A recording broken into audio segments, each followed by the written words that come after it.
السلام علیکم ورحمت الله وبرکاتو. د سکون رادیو سوشل میډیا د درنو کتونکو بیا مو هم سلام ومنئ. د مرکې برخې ته راځو. هر اونۍ کې یو میلمه له ځانه سره لرو، هغه لوبغاړی یا مسؤل کس. دې اونۍ کې هم میلمن کې راسره مخکینی یا پخوانی تکړه کرکټر عبدالسمیع کریمي راسره دی. کریمي صاحب هلمند کې وخت د کرکټ پیل یا تاداب هم موږ ورته ویلی شو چې د هلمند کې ایښی دی. د له ډېر پخوا هلمند کې کرکټ کوي، ډېرو خلکو ته یې روزنه ورکړې ده چې د هغه له جملې څخه یې شاګردانو کې یو زه هم راځم. کریمي صاحب ستړي مه سئ، په خیر راسئ. ډېره مننه، سلامت اوسئ، الله دې خیر درکړي. مننه کوم ستاسو نه، ستاسو د راډیو نه. ډېره مننه کریمي صاحب. هلمند کې اوسنی د کرکټ وضعیت څنګه دی؟ که چیرې د هغه په هکله لږ معلومات راکړئ چې کوم لیول ته تللی دی، مخته ځي، شاته ځي، څنګه کوم حالت کې دی؟ کرکټ خو دې څه دی ملګری شه، کرکټ فوم پورې اړه لري او پاتې څو عمومي کرکټ که موږ ارزیابي کوو تقریبا 2018 که 18 زموږ د هلمند ټیم ماشاءالله لوبغاړي ښه زیار وایستی او ګریډ 1 ټیم ته د تقریبا د افغانستان ډومسټیک کرکټ ګریډ 1 ته ورسېدل. نو اوس شاتګ یې پر دا خاطر دی چې هلمند کرکټ کې نه پوهېږم چې ستونزې څه شي دي. زه خپله تقریبا 3 کاله کېږي چې لرې یم د کرکټ څخه. اما کم شی چې ما ارزیابي کړی څه منیجمنټ اداره ما په نظر سره ضعیف دی په دې چې ولې ګریډ 1 ټیم ته چې یو پلیر یا یو ټیم وځي د هغه وروسته شاتګ بیا بیخي ستونزې پیدا کوي، سوالونه ولاړېږي چې مشکل څه شی دی. نو خامخا مشکلات شته.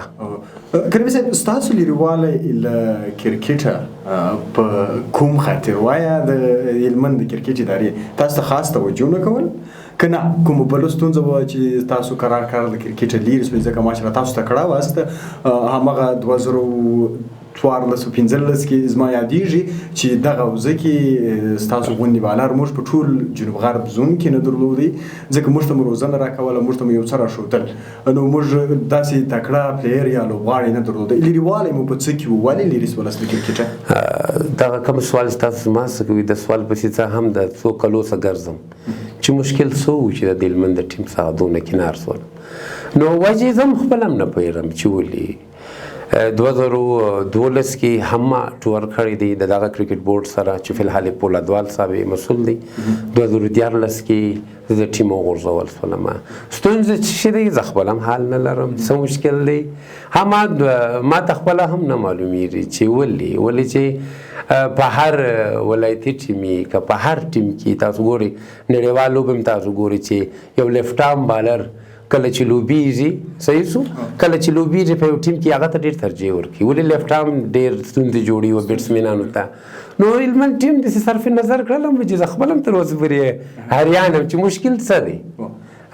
کاش پولادوال صاحب موږ پیدا کړو، رای ورو دغه پوښتنې او دې ته ورته نورې پوښتنې زه ډېرې لرم چې له پولادوال صاحب څخه وکړم، خو ما په څو ځله هڅه کړې ده چې زه له ده سره مخ شم. ونه پېژنم د مصروفیتو له امله ما په دې نه یم توانېدلی چې له ده سره کښېنم او د ده سره مرکه وکړم. د هلمند ټیم اوس فلحال چې موږ هغه له ګریډ 1 نه بیرته قرار شاته ځو، څه باید وسي کریمي صاحب چې موږ مخکې ولاړ شو؟ ځکه اوس موږ ماشاءالله ښه میدان لرو، په نړیوالو معیارونو برابر میدان موږ لرو. آیا کوچینګ کې دلته ستونزه ده یا روزنه کې ستونزه ده؟ ستونزه په څه کې ده؟ باید موږ مخته تللي وای نه شاته، ځکه تر هغه ماشاءالله موږ ښه پلیران پیدا کولی سوای او دغه تر څنګ ښه بیټسمینان، ښه لوبغاړي. ځکه موږ اکاډمي هم بیا وروسته پیدا کړله. هلته موږ په ټرپ پیچ باندې بیا بالینګ کوئ، که څه هم ټرپ پیچ تر ډېره وخته د ټولو لوبغاړو په واک کې نه ورکول کېدی، خو اکثریت وخت د هغه لوبغاړو لپاره چې د اکاډمۍ یا د ځینو نورو خلکو لخوا به خوښ و هغه ته به ټرپ پیچ په واک کې ورکول کېدی. ولې ټیم شاته راغی له دغه هر څه کولو وروسته؟ بیا هم تاسو ګورئ موږ په زون کې یعنې زه نه بلکې ټول کرکټران هم دغه مني چې موږ په زون کې زموږ ټیم ډېر پیاوړی ټیم دی، ډېر تکړه ټیم دی. هم ستونزې دا دي چې د افغانستان په صده چې کوم د ټورنمنټ کېږي ولایتي یا په خوست کې دي یا په جلال آباد کې دي یا په کونړ کې په دا ځایو کې.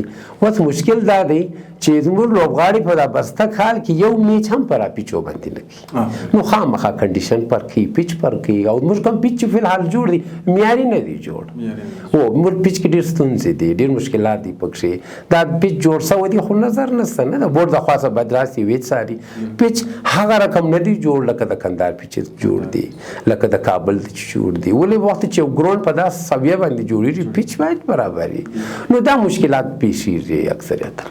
کوچینګ برخه څه تاسو د هلمند اوسنی حالات کې ځکه د بالینګ کوچ کې زه 100% به دې مطمئنم تاسو حق وو او دغه ترڅنګ بیټینګ هم موږ پیاوړي خلک له ځانه سره لرو. کوچینګ برخه یې څنګه ارزوي چې کوچینګ یې څنګه دی؟ بیټینګ کوچ لري، بالینګ کوچ لري، ولایتي کوچونه دي، د کابل ورته راځي، څه رقم دي؟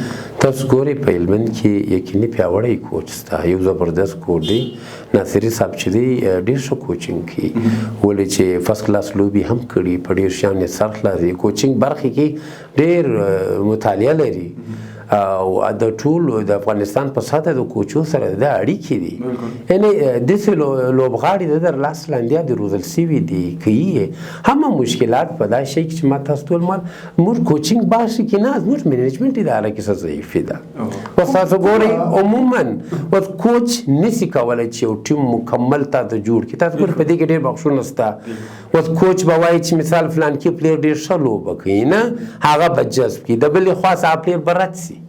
نه اوس یو واځي کوچ نشي کولی چې مکمل د ولایتي ټیم ذمہ داري، حالانکه 2 کاله کېږي چې ناصري صاحب نشته ورسره. کم کال کې چې ګریډ 1 ته زموږ ټیم وتلی ناصري صاحب ورسره و او فلحال کېږي نه دي. نو مشکلات کوچ شته، بلې ناصري صاحب کوچینګ کوي، عبدالرحمن ناصري انشاءالله کې پېژنئ، شناخت لرئ ورسره، ښه کوچینګ ښه کوچ دی، ښه روزنه کوي. مشکلات شته، تخنیکي مشکلات شته، موږ په اکیډمي کې شته. د ټرف وکټ اکثریتا خلک ګیلې کوي چې ټرف وکټ نه دی جوړ، موږ پر سیمنټ باندې لګیا یا لوبې کوو، خو بیا هم ستونزې تخنیکي شته، موږ نشو ګرمولی یو پلیر چې مثال کوچ مو ضعیف دی یا کوچینګ نه کېږي. خو موږ لوبغاړي هم باید توجه وکړي. تاسو ګورئ موږ په لوبغاړي کې یو نف ما لیدلی چې هغې همیشه د هلمند لوبغاړي چې خوست یا جلال آباد لوبغاړي چې ګوري هغې خامخا د پېښور ته د اکیډمیانو ته هلته کم تمرینات یا کم دلته چې راسي هغه لوبغاړي دي تر تاثیر لاندې دي چې دا څنګه شکلا شاټ و یا دا څنګه دی. حالانکه نه، انسان باید همیش پر سپورټس کې ځان ته متوجه اوسي چې زه تر ده پیاوړی یم، اما که ستا مورال ضعیف دی ته نشئ کولی. دا لوبغاړي په دې تعلق لري. کریمي صاحب ولې موږ دا ټورنمنټونه دلته په هلمند کې نه کوو؟ ځکه موږ میدان لرو، ځای لرو، د امنیت ستونزه نشته، ماشاءالله ښه معیاري میدان لرو. یو هغه د ټرپ د پیچ ستونزه چې د هغه باید جوړ شي. ولې موږ په هلمند کې دغه لوبې نه کوو؟ دلته نه نیسو دا ټورنمنټونه چې وي د ولایتو ترمنځ. هلمند کرکټ امریت باید دغه څه وکړي، دلته باید د لوبې ترسره کړي. ګورئ تاسو د هلمند کم ټرف وکټ چې جوړ دی پخوا که تاسو خبر اوس موږ پر سیمنټ وکټ باندې لوبې کوله، اوس ګراوند دی. نو ګراوند کې دی اکثریت تاسو ګورئ ټیمان سپونسر نه لري، ډېر ټیمان دي چې سپونسر نه لري. نو د نه سپونسر شتون په دا خاطر دی چې وروره که سپونسر ټیم پیدا کړي هغه په هفتې کې یو لوبه ضرور کولی شي. نو اقتصادي وضع هم څه ضعیف دی، نو ولې دا ګراوند چې دی پیسو دی، فری نه دی. نه کرکټ بورډ د خوا ته چې کوم میچ ورکول کېږي دې دپاره فیس ده، فیس کېدای شي ځینې لوبغاړي نشي ورکولی. هلمند کې څه ضعیفوالی شته د کرکټ په اړه؟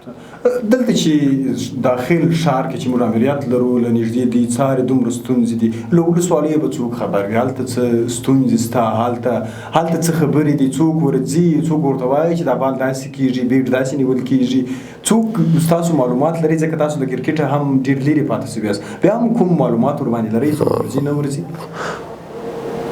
عموما که موږ وګورو د هلمند کم لوبغاړي یا کم کوچ دی یا امیر صاحب دی څارنه کوي، هم په دا وجه نه کوي. اوس وګورئ هلمند کې تر آرټ بال ټینس بیخي ډېر کېږي، او نو ولسوالي کې ټینس لوبې بې حده ډېر دي. ولې هغه تعلق نه لري کرکټ بورډ پسې، نه هلمند بورډ پسې هېڅ تعلقات نه لري. نو په دې خاطر بیا هم د دې ستا نماینده ستا دې سره په تماس کې دي، ځینې آرټ بال ټیمان ستا راځي دلې ستا لوبغاړي لوبې کې په ګریش کې ستا 2-3 ټیمه د هارډ بال ستا هغه معلومات ستا د دې سره انشاءالله. ښه خیر د هلمند کرکټ خو ټول ګیلې ولري. هغه نه بل رابسو د افغانستان ټیم ته موږ له سریلانکا سره څه موده وروسته لوبې لرو سکواډ به دې کتلی وي یا به دې نه وي کتلی کریمي صاحب سکواډ کې تقریبا 2-3 نورو لوبغاړو ته هم چانس ورکړل شوی نوید الحق خپل په خوښه فکر کوم ویلي وو په سوشل میډیا بیا دا خبر روانه وه چې نوید الحق خپل په خوښه ویلي چې زه سکواډ کې د سریلانکا په خلاف نه لوبېږم سکواډ کې یا لوبې له سریلانکا سره څنګه ارزوئ موږ لا د اتم مقام ته هم راغلي یو په اوډیا یا ورځنیو لوبو کې اشمات شاید چې کپتان سوی ماشاءالله ښه دی دغه تر څنګ دا کپتانان چې موږ سره جلا وي بیا ښه بالکل یو بل سره رقابت وي باید دغه تر څنګ ښه پلان جوړ کړي د افغانستان ټیم څنګه وسره ارزوئ افغانستان ټیم زموږ په اصطلاح ایشیا کې په ایشیا کې نه که تاسو ګورئ د انډیا او د پاکستان سره د ټکر وي تاسو ګورئ پاکستان چې سیریز وګټئ یعنې انډیا سره هم لوبې دي یعنې تېر ایشیا کپ کې موږ ورسره مساوي سولو یعنې موږ کم نه سو ویلی افغانستان ډېر پیاوړی ټیم دی انشاءالله نور به هم سم سي او کم سیریز چې دی وروسته کېږي انشاءالله ستوري مو پر دې ډېر زورور دی ګټلې مو دی ځینې لوبې انشاءالله نور به هم انشاءالله ورسره وسي د سریلانکا خلاف بالکل سریلانکا خلاف موږ لوبې ګټلې دي موږ کوربه و دی موږ سیریز ګټلی انشاءالله موږ د دې پلان دی میلمانه یو انشاءالله دا به مو ګټو او انشاءالله ولې کوم سکواډ چې مو کتلی دی چینجینګ ستا پکې ما اورېدلي چې شهزاد هم کیدای سي یعنې سکواډ ته راسي یا کیدای سي دولت زدران راسي سکواډ کې نو ټیم به پیاوړی ټیم دی انشاءالله یعنې امید شته ډېر ورته نو خو د کرکټ دی په کرکټ کې سړی نه سي ویلی یا بالکل دو بای چانس یوه پوښتنه کریمي صاحب چې نور بیا وخت هم له سره د یو لوبغاړي ډېر مصروفه کېدل لیګونو کې ګټه ده که تاوان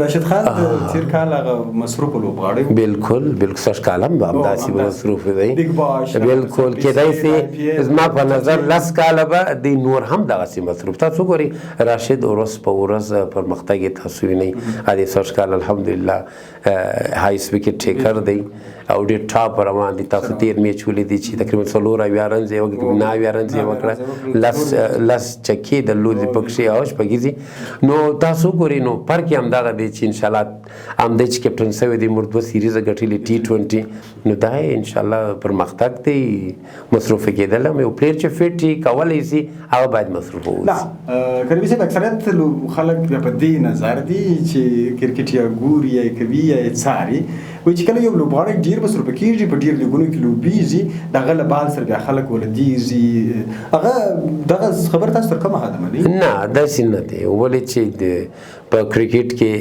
ستا اما تاسو ګورئ راشد زما په نظر د شپږو که د اتو کالو راهیسې دا لوبېږي په لیګ کې کم بیټسمین یې 100 پلاوټ کړي مثال وراټ کوهلي دی 100 پلاوټ شوی دی مثال که خپل په ټیم خپل په جرسي کې هم دی لوبېږي هم دغسې که د لیګ په جرسي کې لوبېږي هم دغسې تاسو وګورئ اوس هم دغه لوبغاړي چې 14 کاله دې سره لوبېږي بیا هم دی اوټوي تاسو ګورئ حیدرآباد دی نه په هغه ټیم کې که کوچ دی که ټول لوبغاړي دی په هر شي باندې خبر دی هم بیا هم نه ځینې خبرې خو کېږي اما کرکټر خپله پوهېږي او ډېر مننه کریمي صاحب چې راغلی وروستنی پیغام وینا مو کامره ستاسو خدمت کې ده ما کوم ستاسو خدمت کې دی د علمي کرکټ په اړه وي هر څه چې د زړه کې وي بس ویلی سي ستاسو خدمت ډېره مننه لومړی خو زه دا وایم خپل کرکټرانو ته حالانکې ټول سپورټس مینان ته وایم سپورټس کوئ په طریقې باندې په ځینې کوچز ته یا ځینې ټرینران سره دغسې د باید پوښتنه وشي ځینې موږ لوبغاړي دي په اکیډمي کې هم چې راځي پوښتنه شی نشته نه کوچ نه چې بس چې راسي ورو ورو نه ځان